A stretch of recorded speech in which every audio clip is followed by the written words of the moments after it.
tentang kapasitas informasi ya, kapasitas kapasitas informasi. Jadi saya ingin sedikit kembali lah kalau begitu ke sebenarnya kalian yang belajar telekomunikasi itu apa sih yang kalian pelajari? Kalau saya kembali ke model OSI, Open System Interconnection gitu ya, itu sistem yang mendasari, layer yang mendasari kalau kita melaksanakan hubungan komputer satu dengan komputer lain, komunikasi data gitu. Itu terbagi menjadi 7 layer dan orang-orang telekomunikasi itu akan membahas ini. Jadi kita itu kebagian yang bawah ini gitu ya. Jadi physical layer termasuk kanal komunikasi dan data link layer ini di sini. Tapi perlu juga kalian ketahui bahwa bukan berarti yang kita hadapi itu murni hardware, enggak. Tetap saja ada muatan-muatan software juga banyak, apalagi sekarang ya, apalagi sekarang gitu. Jadi muatan software banget itu sekarang itu, telekomunikasi itu. Karena ada ini, data link layer ini. Jadi data link layer ini adalah software yang mendasari physical layer di bawahnya itu. Itu yang akan kita pelajari ke depan. Dan kemudian si teman-teman kalian orang IT, anak-anak IT itu belajar yang di atasnya gitu, belajar di atasnya. Bukan berarti kalian tidak boleh belajar di atas ini, boleh gitu, boleh. Cuma karena kalian belajar telekomunikasi, kalian mempunyai, kewajiban moral untuk mendalami yang kewajiban kalian dulu gitu. Apa kewajiban kalian? Ini, 2 ini, gitu. Jadi physical layer dan data link layer ini gitu ya. Sekali lagi bahwa bukan berarti saya membatasi kalian untuk tidak boleh belajar yang atas ini, boleh, silahkan gitu. Anda belajar tentang network layer, transport layer, session layer, presentation layer, application layer, itu boleh itu, dan itu dengan mudah kalian pelajari sendiri. Ap apalagi sekarang gitu ya.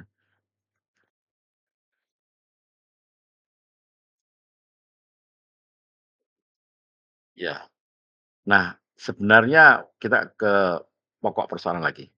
Yang membatasi kinerja sistem komunikasi itu apa sih gitu ya. Jadi sebenarnya yang membatasi adalah noise dan bandwidth gitu.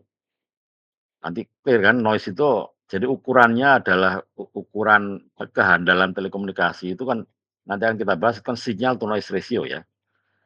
Jadi rasio antara besarnya sinyal dan noise yang ada dan juga besaran bandwidth itu. Itu yang membatasi, kinerja dari sistem komunikasi yang akan kita hadapi. Nah, bandwidth sinyal informasi adalah selisih ini kita ke terminologi dulu ya, jadi apa, kayak semacam definisi. Yang dikatakan bandwidth sinyal informasi adalah selisih antara frekuensi tertinggi frekuensi tertingginya sinyal informasi dan frekuensi terendahnya dari sinyal informasi.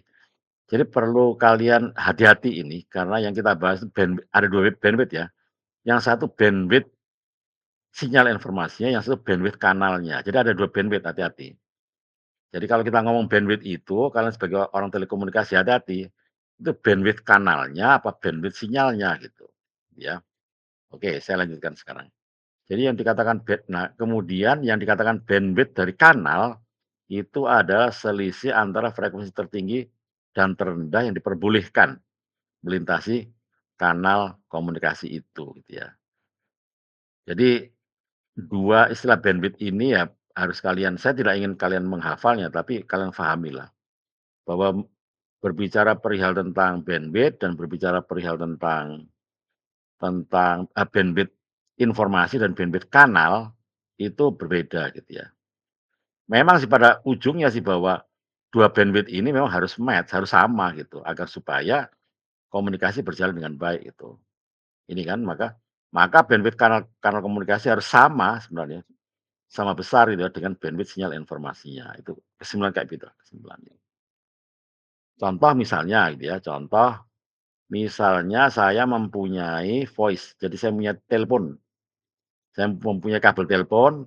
Nah, kabel telepon itu seperti kalian ingat, itu kabel telepon yang dulu itu, sekarang juga masih orang masih pakai, ada beberapa yang masih pakai, itu kan dia mampu melewatkan jadi voice itu sinyal voice itu adalah sinyal antara 300 Hz sampai 3000 Hz lah. Ada yang ngomong juga 3.400, tapi oke lah.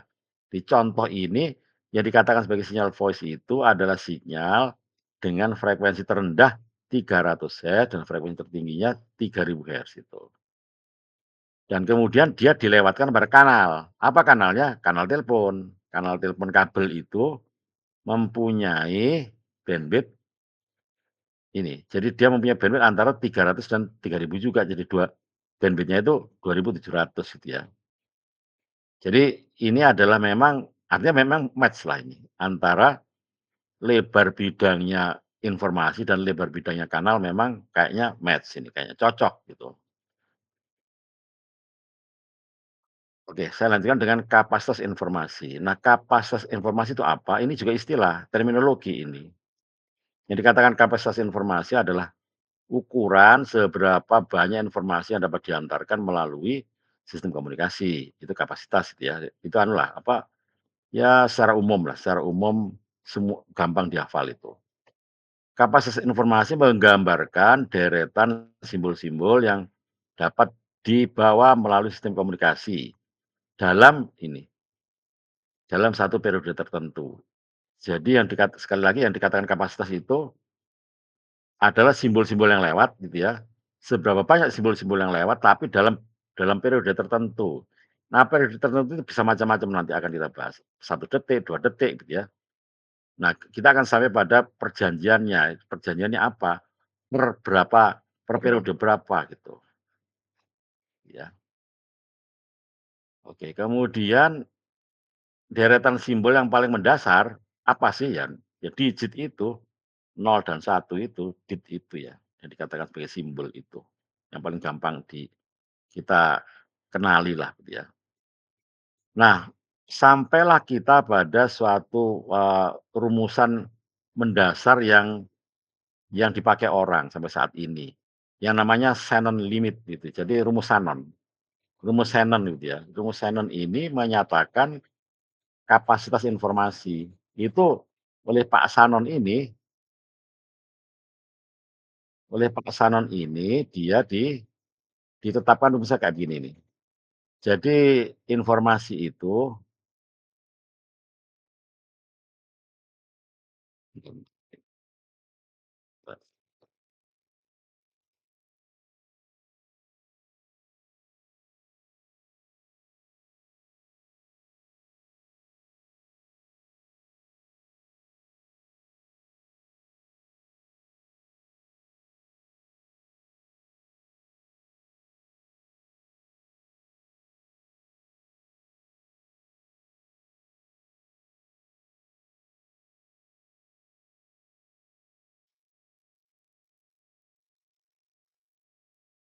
yuk kita mulai. Jadi rumus Shannon ini seperti ini ya, mudah dihafal lah ini. Kalian memang harus menghafalnya. Mungkin bahkan di antara kalian pernah pernah sudah membaca ini ya. Jadi rumusnya itu adalah B itu bandwidth, kemudian dikalikan dengan log bilangan dasar 2, 1 ditambah S per N. S per N ini adalah sinyal to noise ratio, tapi bukan dalam logaritmik ya, hati-hati. Ini dalam satuan linear, power ya, tapi linear itu. Jadi berapa watt per berapa watt itu, hati-hati ini sama ya, eee, satuannya dalam linear itu, jadi belum di-log-kan, hati-hati, jangan salah.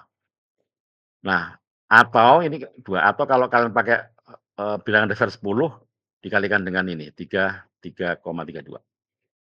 Jadi 3,32 kali bandwidth log 10, 1 ditambah S per N itu.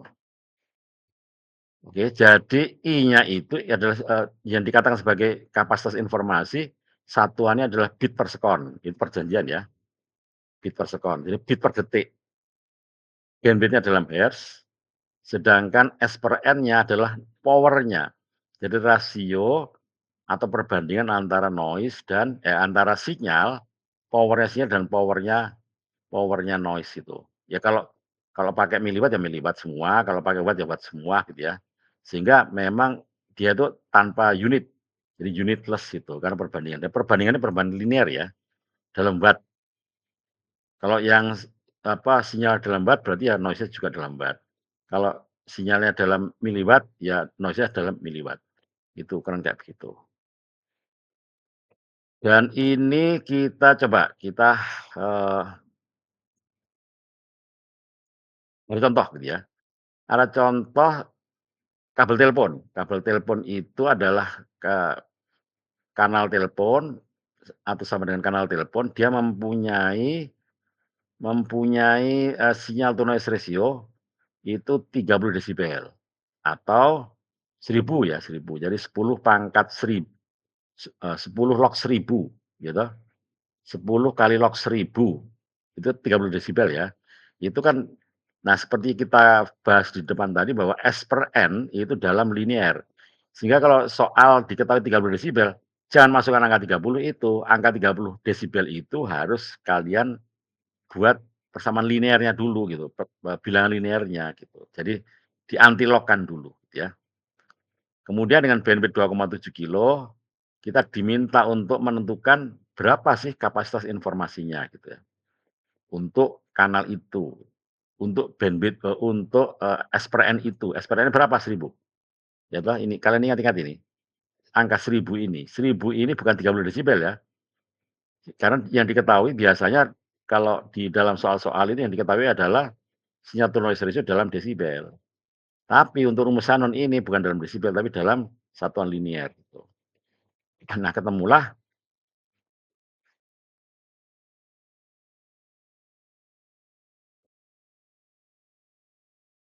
angka ini, 26,9 kilo bps ini.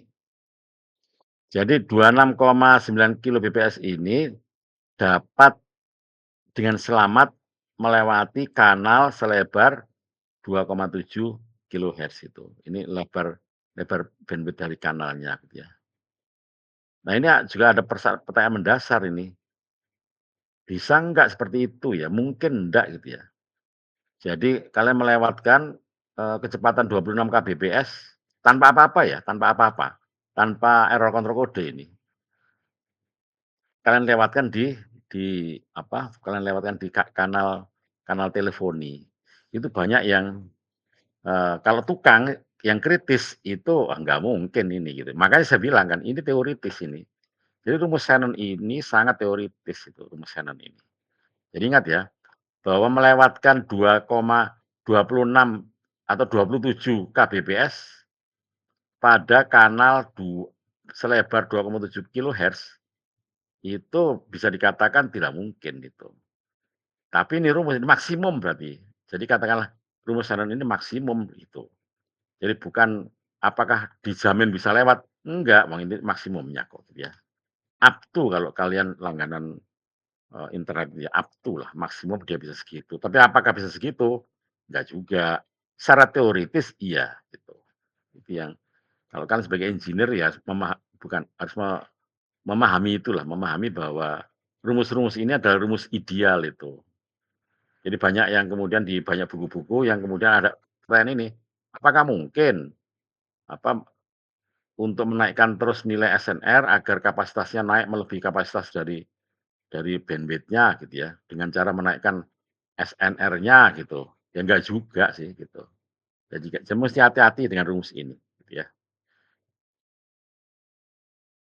Oke. Kemudian saya lanjutkan dengan, kita bicara soal noise. Apa itu noise?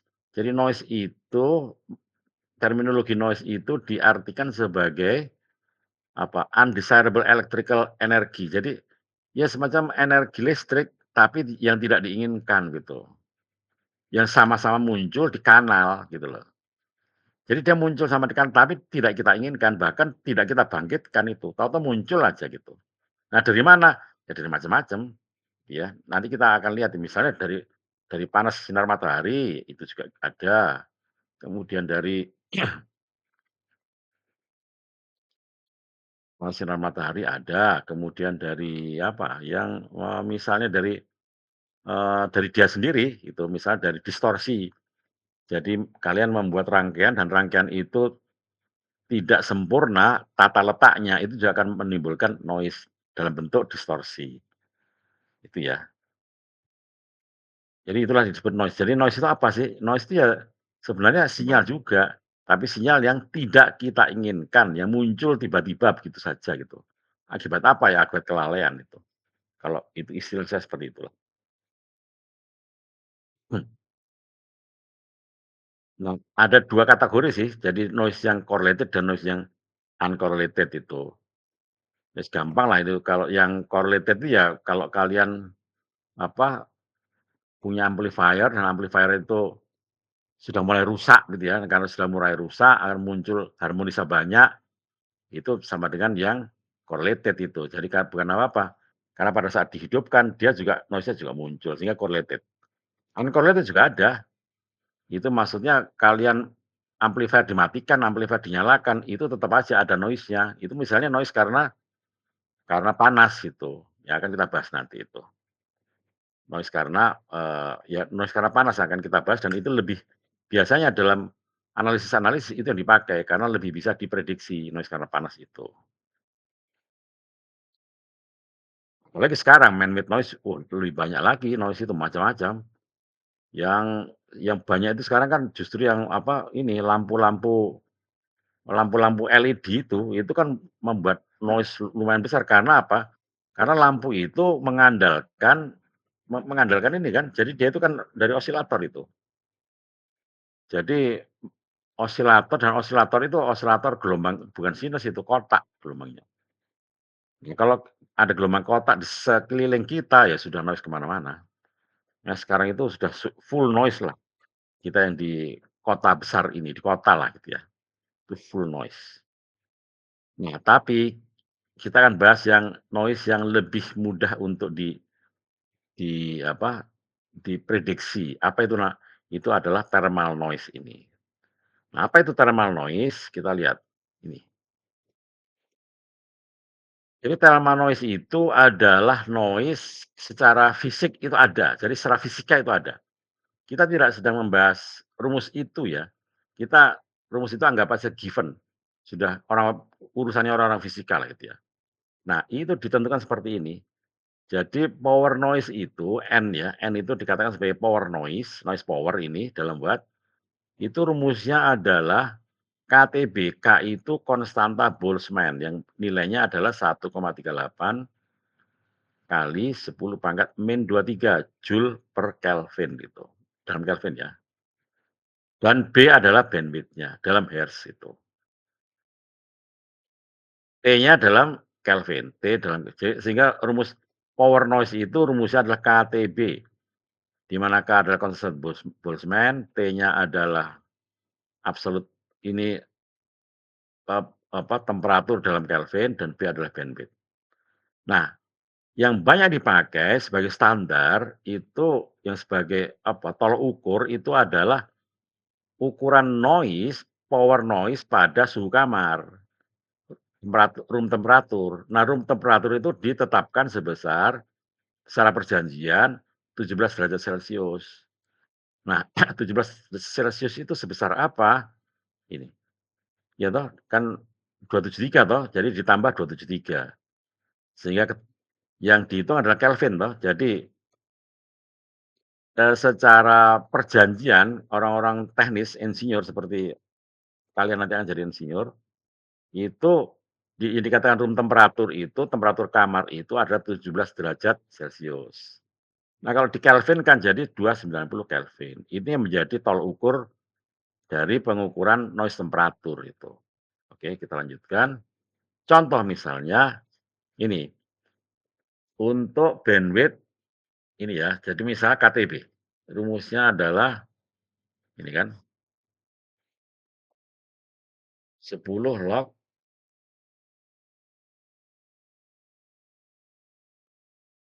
KTB, jadi 1 plus ini kan, jadi apa, kenapa pakai 0,01 itu apa ya? Cari sendirilah kenapa terjadi 0,01 ini. Atau misalkan ini, gitu. Kemudian di-log-kan.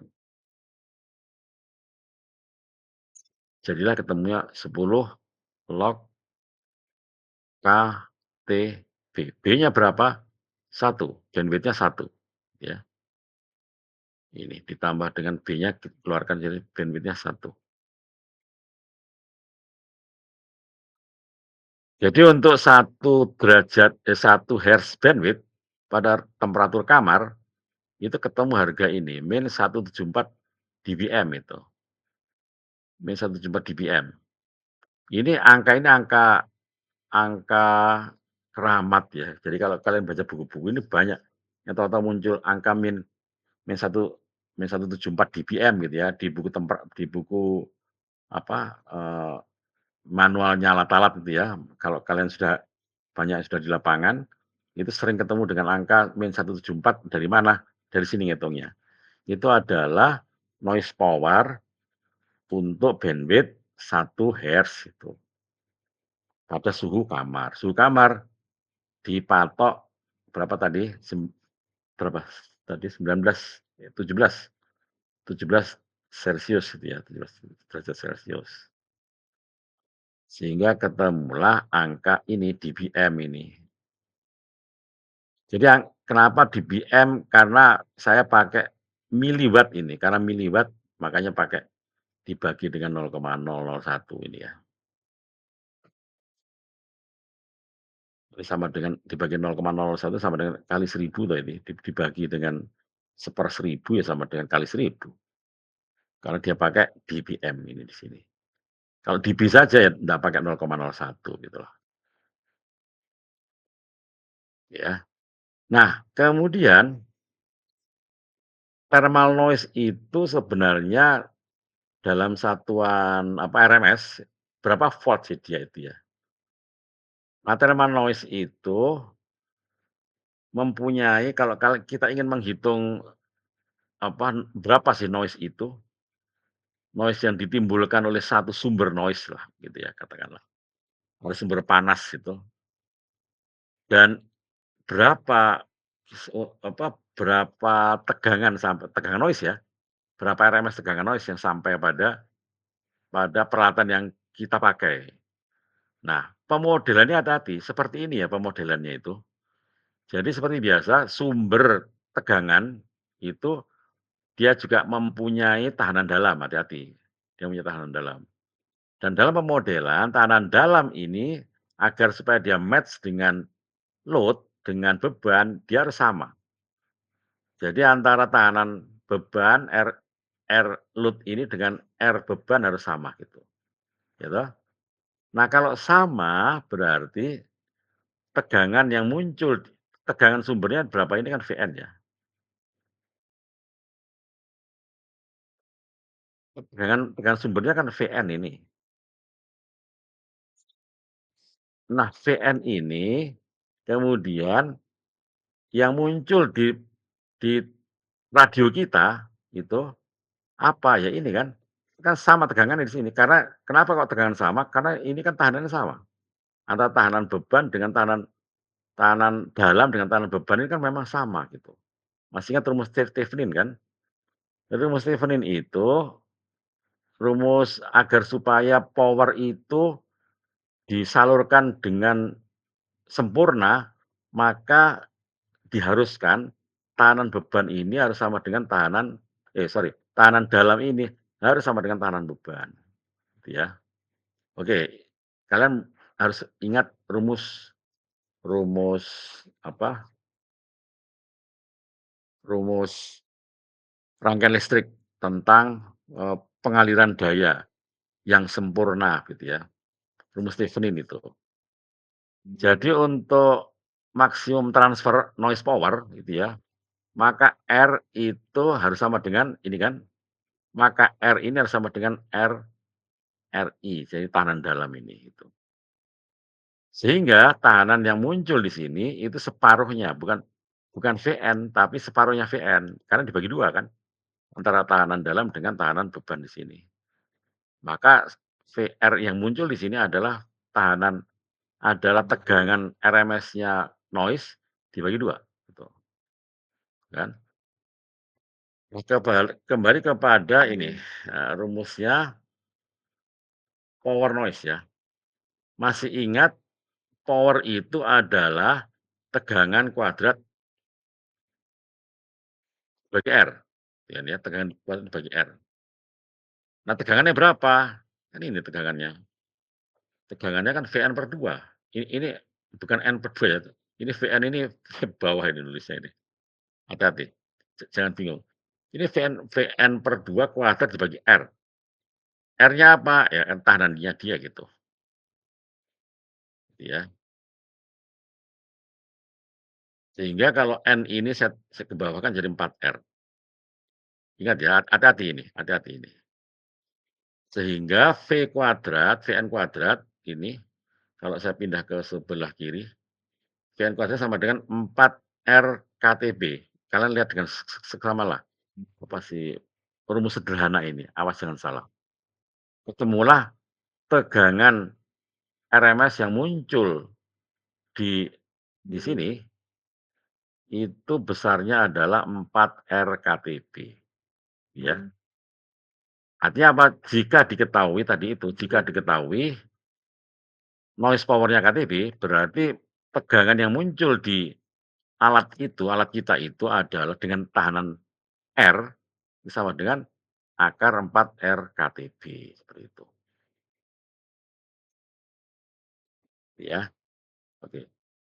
Kemudian saya lanjutkan dengan ini. Jadi untuk electronic device, contoh misalnya suatu peralatan elektronik yang beroperasi pada ini 17 derajat Celcius dengan bandwidth 10 kilo, kita diminta untuk menentukan thermal noise yang ditimbulkannya berapa. Bukan apa-apa, agar supaya kita bisa menghitung S per N-nya nanti. Jadi kita harus tahu thermal noise-nya. Noise karena thermalnya berapa gitu. Karena noise yang paling bisa kita prediksi besarnya berapa munculnya adalah thermal noise gitu ya. Kemudian kita juga diminta RMS noise voltage untuk internal resistance-nya, jadi tahanan dalamnya 100 ohm dan tahanan yang ada pada radio kita itu 100 ohm juga gitu. Kita diminta untuk menentukan berapa RMS noise voltage-nya yang ada pada radio kita yang menghasilkan noise tadi gitu ya. Nah, jawabannya adalah seperti ini, ya toh. Jadi N itu kan KTB rumusnya. K-nya berapa? 1,38 kali 10 pangkat min 23. Itu konstanta konstanta Boltzmann. T-nya berapa? 17 derajat Celcius sama dengan 290 Kelvin. Kemudian bandwidth-nya berapa? Kan tadi 10 kilo, ya. 1 kali 10 pangkat 4. Ketemulah nilai ini 4 kali 10 pangkat min 17 watt. Dalam dBm gitu ya. Kenapa saya bagi dengan 0,0 karena dalam dBm ya. Ketemulah angka ini. Setelah saya masukkan rumusnya ketemulah angka minus 134 desibel mili gitu. Nah, dari angka ini kemudian kita diminta untuk kalau gitu jadi power sebesar min 134 desibel mili ini, itu berapa sih RMS tegangan RMS-nya berapa gitu. Ya kita kembali ke sini kan tegangan RMS balik-balik rumusnya tadi kan udah kita ketahui, akar 4R KTB gitu.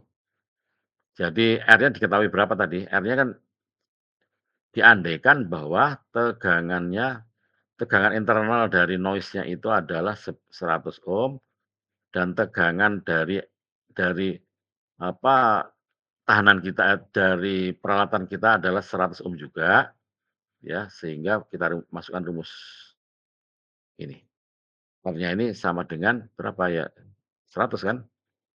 Jadi 4 kali 100 kali 4 kali 10 pangkat min 7 kan kita sudah ini iya, apa ini, 4 R KTB.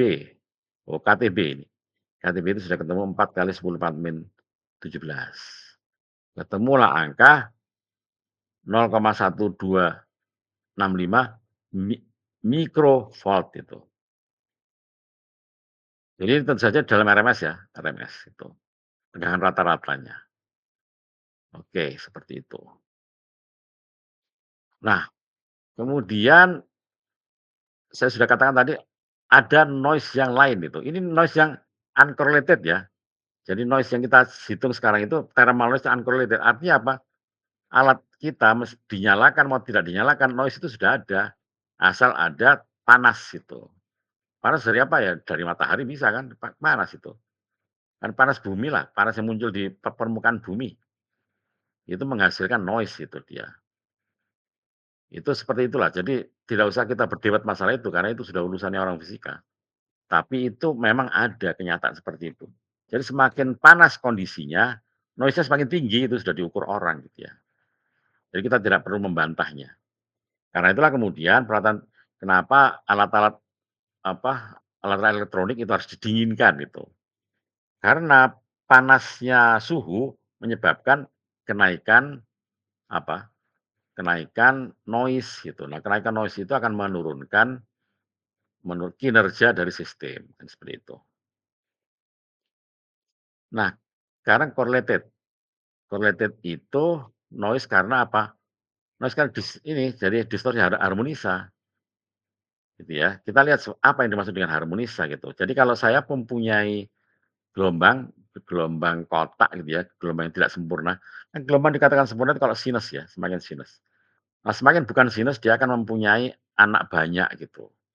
Jadi contohnya yang gelombang paling buruk itu apa ya, gelombang kotak itu. Jadi gelombang rektangular itu gelombang yang paling buruk itu. Dia mempunyai harmonisa di setiap kalian frekuensi dasarnya gitu. Jadi dikatakan sebagai harmonisa kedua ya 2 kali frekuensi fundamental, frekuensi dasarnya. Harmonisa ketiga apa? Ya 3 kali frekuensi fundamentalnya dan seterusnya gitu ya. Dan kemudian kita juga bisa mencari distorsi harmonisa ke N dengan perbandingan berapa sih distorsi harmonisanya gitu. Rumusnya kayak begini nih. Jadi ini total harmonic distortion gitu ya. Jadi ini adalah rumusnya kayak begini. Jadi kalau saya punya sinyal yang tidak sempurna, jadi sinyal sinyal buruk lah, sinyal buruk rupa. Sinyal yang cantik itu apa ya, sinyal yang sinusoidal, cantik itu. Dia tidak punya anak dia tidak punya turunannya, dia tidak punya harmonisa. Tapi kalau sinyal itu semakin buruk rupa, dia akan mempunyai harmonisa banyak seperti ini, gambarnya seperti inilah ya. Yang punya harmonisa kedua, ketiga, keempat gitu ya. Oke. Nah, kita dari sistem seperti ini, kita diminta untuk menghitung menghitung seberapa total distorsinya, THD namanya, total harmonic distortion dalam persentase. Rumusnya adalah V higher dibagi dengan V fundamental. Nah, V higher itu apa? V higher itu adalah ini, rumus ini. Jadi tegangan setelah yang bukan fundamental gitu ya, yang bukan fundamental, semua ditambahkan kuadrat kemudian diakar. Itu dikatakan V higher ini. Dibagi dengan tegangan fundamentalnya kali 100%, gitu ya. Nah, ketemulah itu yang namanya prosentase total harmonic distortion, seperti itu ya. Ini rumusnya seperti itu. Ya, kalian harus menghafal luar kepala karena ini gampang ini. Yang dikatakan total harmonic distortion itu adalah ini. Jadi harmonisanya itu dikuadratkan semua, ditambah kuadratkan, diakar, dibagi dengan tegangannya dia sendiri, tegangannya fundamentalnya, kali 100% karena ini dalam persentase gitu ya.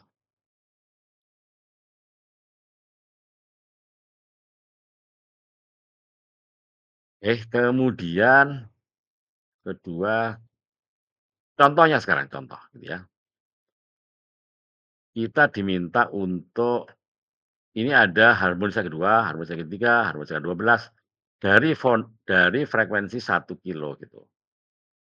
Nah, harmonisa kedua itu berarti berapa? Ya berarti ini kan, harmonisa keduanya berarti ya 2 kan frekuensi fundamentalnya 1 kilo.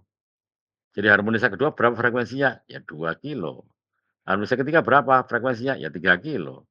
Kalau harmonisa ke-13 berapa frekuensinya? Ya 12 kilo, begitu. Kilohertz ya, kilohertz itu. Nah kemudian kita diminta untuk mencari apa, total harmonic distortion untuk misalnya contoh untuk yang kedua gitu, untuk, harmonisasi kedua, itu berarti V2 dibagi dengan V1 kali 100% gitu. Kita kalau diketahui tadi kan V2 mana tadi? Ini. Jadi harmonisasi keduanya itu amplitudenya 0,2 volt RMS. Harmonisasi ketiga itu tegangannya 0,1 volt RMS gitu.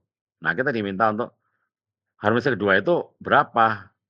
Berapa persen, berapa persen harmoni harmonic distorsinya berapa persen? Pakai ini kan. Jadi V2 dibagi dengan tadi kan berapa? 0,2 dibagi 8. Jadi 2,5% untuk total harmonic distorsi sampai distorsi kedua gitu. Kalau sampai kalau dibandingkan dengan distorsi ketiga itu sebesar 1,25%. Nah, totalnya berapa? Ya tadi kan rumusnya. Jadi V higher itu kan, V higher itu adalah semua tegangan tegangan harmonisanya itu dikuadratkan di akar dibagi dengan tegangannya fundamentalnya. Ketemulah angka ini, 2,795% gitu. Nah ini semua saya tidak sedang membicarakan standar ya, nanti akan ada standarnya untuk masing-masing sistem elektronik lah gitu, masing-masing punya standar sendiri. Cuma yang saya sampaikan adalah cara menghitung total harmonic distortion-nya gitu. Nah kemudian ini lagi penting ini, penting sekali. Jadi kalau suatu peralatan itu ya, jadi apa saja itu umumnya bukan pemancar lah, kalau kalian mempunyai amplifier, mempunyai transistor yang di dalamnya itu transistor, itu dikatakan bahwa dia itu adalah suatu apa, peranti nonlinier. Karena apa? Transistor gitu loh. Jadi transistor itu dikatakan sebagai peranti nonlinier itu. Artinya apa peranti nonlinier itu? Ya, dalam hal ini dalam konteks orang telekomunikasi, yang dikatakan sebagai peranti nonlinier itu adalah jika ada input gitu ya, 2 sinyal kamu masukkan di peranti yang nonlinier itu apa? Ya semua peralatan yang terbuat dari transistor gitu ya, peralatan aktif loh, itu pasti dia nonlinier pasti. Itu sudah menjadi apa ya, menjadi hukum hukum alam lah gitu, hukum fisika. Jadi peralatan seperti apa, diode, seperti apa, transistor, seperti FET, MOSFET, itu semua adalah peralatan yang nonlinier. Nah, peralatan nonlinier itu kalau kalian punya 2 frekuensi, F1 dan F2, kalian masukkan di inputnya, itu outputnya pasti muncul ini, muncul cross product gitu ya. Jadi muncul MV1 plus minus NV2 gitu. Di mana M dan N ini adalah bilangan integer gitu. Nah, begitu banyak dan ini banyak muncul semua ini. Inilah yang disebut sebagai respon spurious gitu. Ingat-ingat ya, respon spurious. Spurious itu adalah memang secara fisika keluar dengan sendirinya. Kalau pertanyaan, "Loh Pak, terus gimana caranya membersihkan kalau itu?" Ya, itulah perlunya filter. Nah, filter itu nanti akan di-set untuk frekuensi berapa yang kamu inginkan gitu loh. Karena karena memang secara fisika itu secara alami dia muncul gitu. Itulah yang sekali lagi saya katakan, itu dikatakan sebagai respon spurious atau dalam hitungan matematik namanya cross product lah itu ya, tuh. Nah contoh ilustrasinya adalah seperti ini, kalau saya mempunyai input ini ya, frekuensi 1 dan F1 dan F2. Lalu saya masukkan di peralatan yang berbahan dasar transistor, pasti output-nya itu muncul seperti ini gitu. Jadi ada kemungkinan muncul seperti ini. Tidak hanya F1 dan F2 yang katakanlah amplifier ya, pasti lebih besar ini. Harga V1 dan V2 pasti lebih besar dari input, pasti. Tapi selain itu juga akan muncul ini, apa, sinyal yang lain. Sinyal yang lain yang frekuensinya ada yang V1 tambah F1 tambah F2, ada F1 main F2. Itu sudah merupakan gejala alam biasa.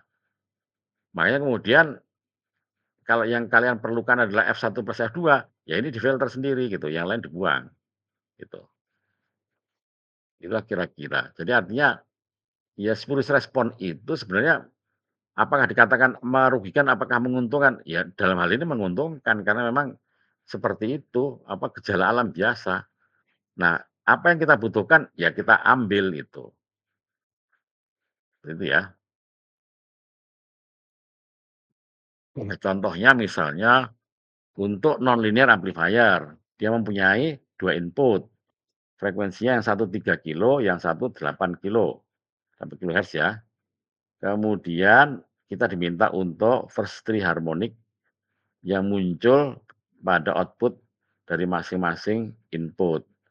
Kemudian cross product untuk M dan N dari masing-masing satu dan 2. Kita diminta untuk melihat outputnya berapa, kalau M-nya satu dan N-nya 2 gitu misalnya, gitu ya. Nah, solusinya adalah misalnya saya mempunyai ini tadi kan diketahui frekuensinya 3 kilo tuh. Nah, 3 kilo itu berarti untuk, ini, jadi harmonisa keduanya toh, harmonisa kedua, berarti kan ya 3 kali 2, 6. Harmonisa kedua dari frekuensi kedua kan 8 kilo tuh fundamentalnya, kalikan 2, 16 gitu. Nah, kalau harmonisa ketiga berapa ya? Kalikan 3, 3 dikalikan 3, 9 kilo, kemudian 8 dikalikan 3, 24 kilo untuk harmonisa ketiga gitu. Nah, kemudian output-nya inilah yang muncul di output gitu. Jadi yang muncul itu menjadi ada sinyal 5 kilo, 11 kilo, 2 kilo, 14 kilo, 13 kilo, 19 kilo, 10 kilo, dan 22 kilo. Seperti itu yang muncul itu ya. Jadi itu ya muncul begitu saja itu, ya karena apa ya, gejala alam biasa. Karena ketidaklinear dari sistem itu. Ini dari apa ya, ya dari transistor itu memang seperti itu, apa, sifat alamnya seperti itu, sifat alaminya. Sehingga yang muncul itu nah karena yang muncul banyak seperti ini, makanya kemudian muncul filter-filter yang dimaksudkan untuk membuang membuang sinyal-sinyal yang tidak kita inginkan dibuang gitu. Oke. Nah, jadi kemudian apalagi itu, sinyal to noise ratio,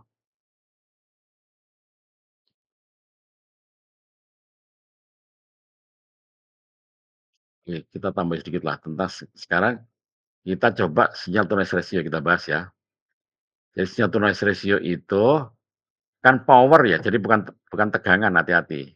Sekarang kita ya kita lanjut ke membahas sinyal to noise ratio. Jadi rasio antara sinyal dan rasio dan noise, tapi power, hati-hati, bukan tegangan loh ya, itu power kan. Rumusnya apa ya, S per N.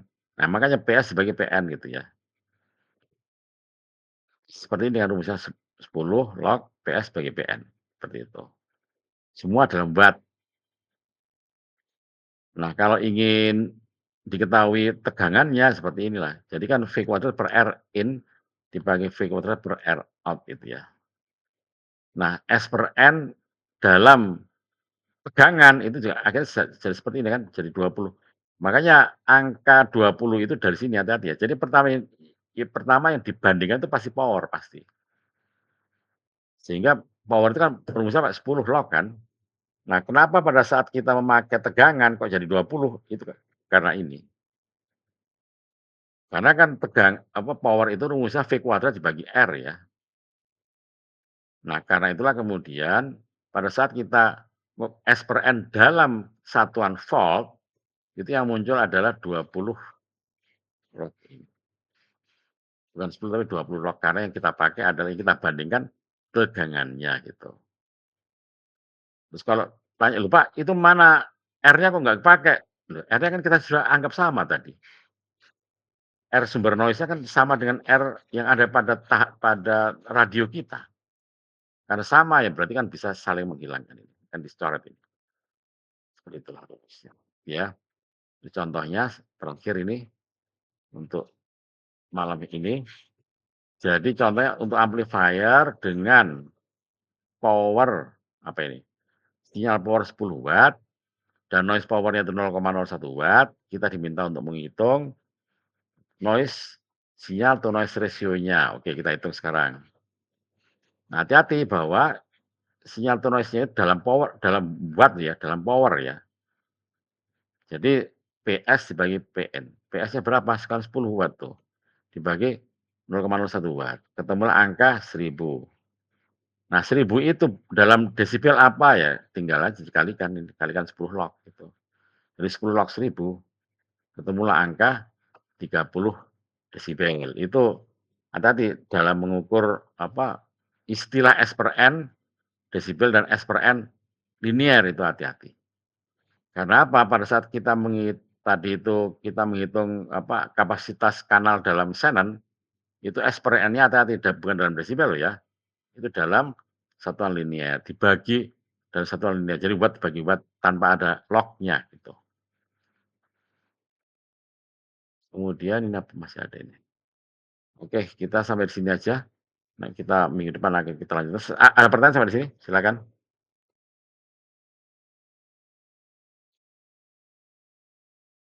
Ya, jadi yang luar kepala itu makanya kemudian yang ingin saya harapkan kalau luar kepala itu adalah tadi kan menghitung apa, yang pertama adalah ini, istilah dari Shannon tadi kan, ini harus luar kepala kalian itu. Jadi bukan apa-apa, karena setiap kali kalian kuliah itu ada sesuatu lah yang harus kalian pakai sebagai luar kepala dan bukan barang rumit. D log 2 1 ditambah S per N itu hal yang biasa. Toh juga ini adalah kira-kira gitu. Ini adalah angka perkiraan ini kan, perkiraan yang berdasarkan teorinya Shannon, kapasitas kanal ya.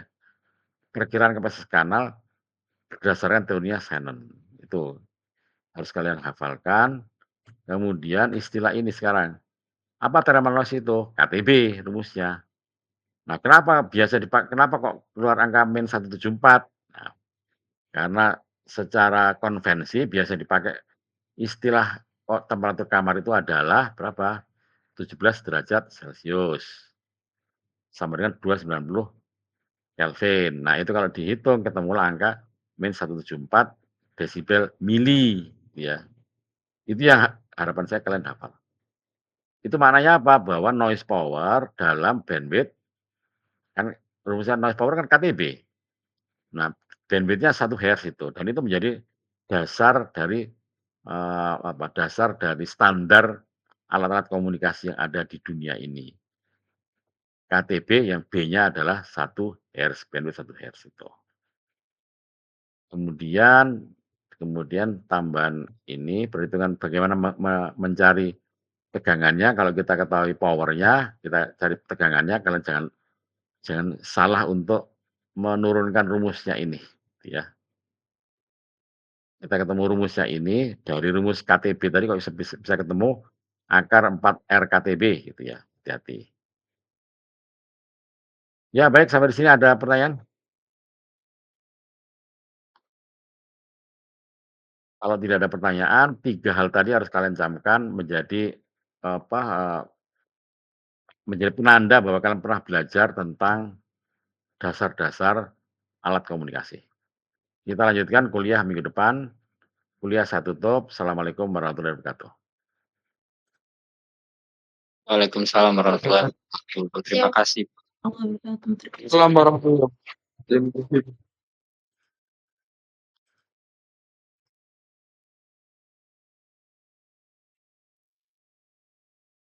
Pak Titon.